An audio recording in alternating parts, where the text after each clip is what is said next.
Okay, so it's just a couple of questions. It's not going to be too long. I don't want to take up too much of your time. So my first question would be um, just a general, just to get uh,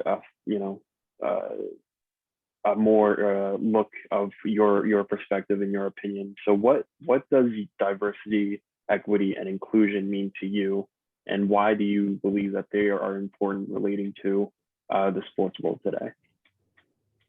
Well, I think that everybody, every breathing, walking around person, these are important things for all of us. We want to have an inclusive society where everybody's comfortable and nobody's higher or lower or looked down upon or an outcast. That again, just the idea of inclusion and that folks should be comfortable coming to anything on a level playing field. So that's, I mean, sports is a pretty good democracy and a meritocracy in itself with competition where, all are welcome and the best performers elevate to the highest levels. And I think that regarding society and politics, that the more we can bring that sort of a inclusion and meritocracy to our daily discourse, the better. And do you, going off of you know society in general, do you think that sports um, has given athletes enough of a platform for them to be individually um, accredited based on what they believe in as um, you know whether that be racial injustice or social justice, um, and do you think that they're given a platform in sports? Well, it's a good question, and it's a not a quick answer because I think it's evolved, and I think that um, certainly there's pushback in a lot of areas. Uh, there's people right now that won't watch the NFL or the NBA or MLB because they're not happy with the freedom that players have been given to express themselves politically or to demonstrate or to protest, what have you.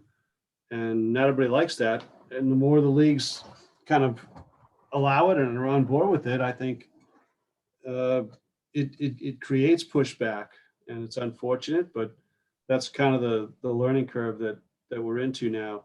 I think we're still hearing like with the Olympics. I think they've set up policy that they're not going to allow any kind of demonstration on the metal platforms or whatever, and that's a slippery slope, and that's going to be a tricky thing. So each sport has approached this differently, and but I think that increasingly they're tolerant of the individual athletes expressing themselves. So that's good for the players and good for the overall society, I would say. Mm-hmm.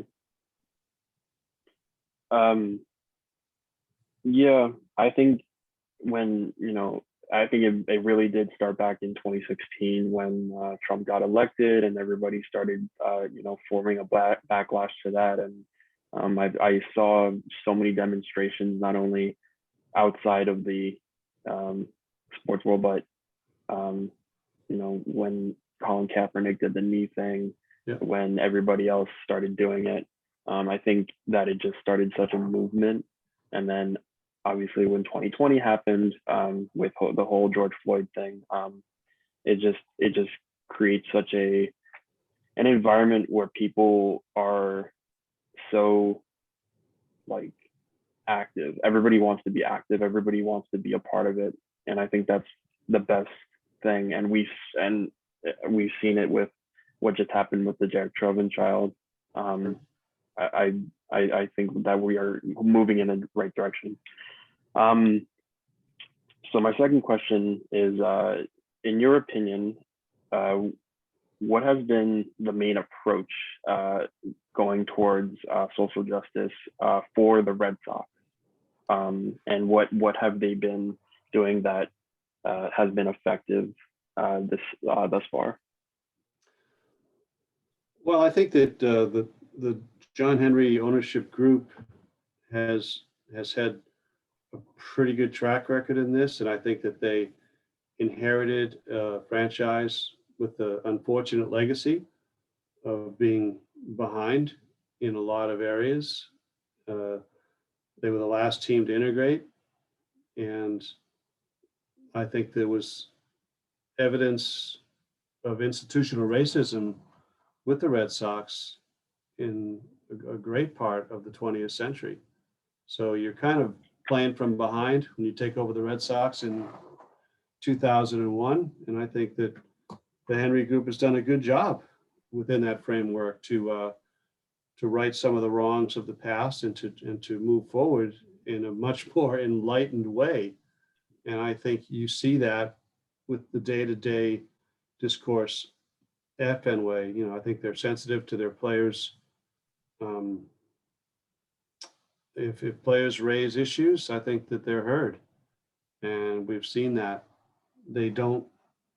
The the ownership group has not been defensive or denying uh, past episodes or things that happened today, and I think the players are comforted with that and feel pretty good about it.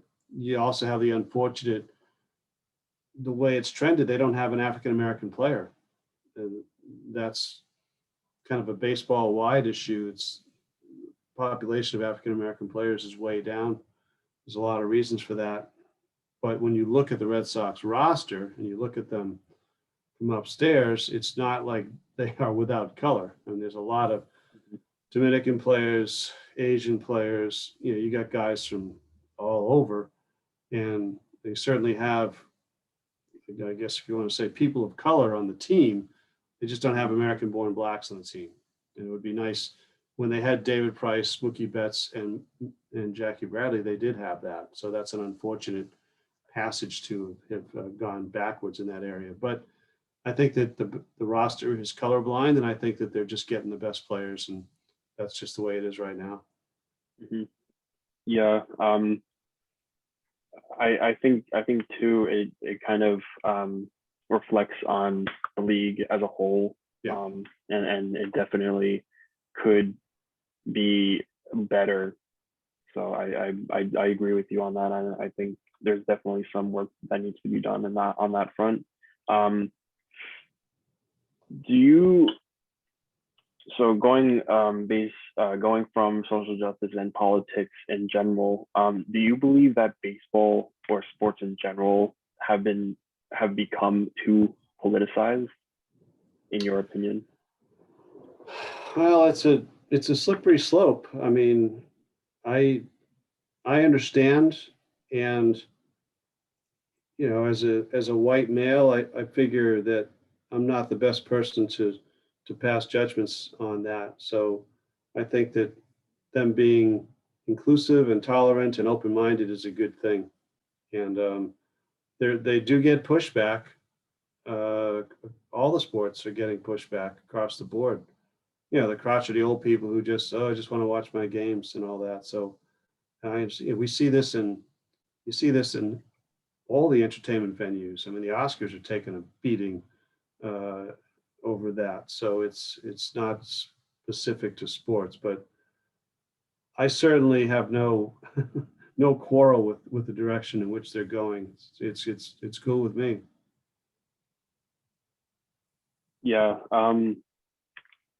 So I think when the going back to 2020, when everything that happened, and the protests and the people going from city to city and being able to voice their opinion. I think the Red Sox especially uh, did a great job of responding to that, as we see like the Lives Matter banner, them posting on social media, and them and the players as well individually stepping up. So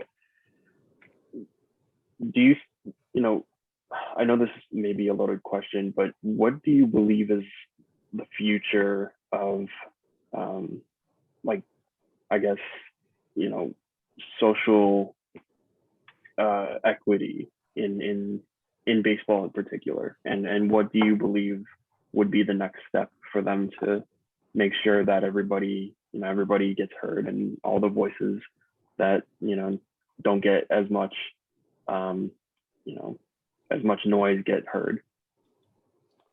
I think the direction of going is very positive in this area. And I mean, you can never say you're done or you're complete or you're there. But I certainly think that the spirit in which they're operating is extremely open-minded and inclusive. And I think it's some parallel with their product, and I give them credit for that. So yeah, I don't know where it's headed, but I think if I were an athlete or a person of color in the organization, I would feel pretty darn good about the direction they're going in. But that's easy for me to say. I'm not a person of color in their organization, so it'd be better asked of those who are. Yeah. Okay. Those were my questions. Like I said, it's just going to be, this was just a quick, interview. I didn't want to take up too much of your time. Cool. I'll stop the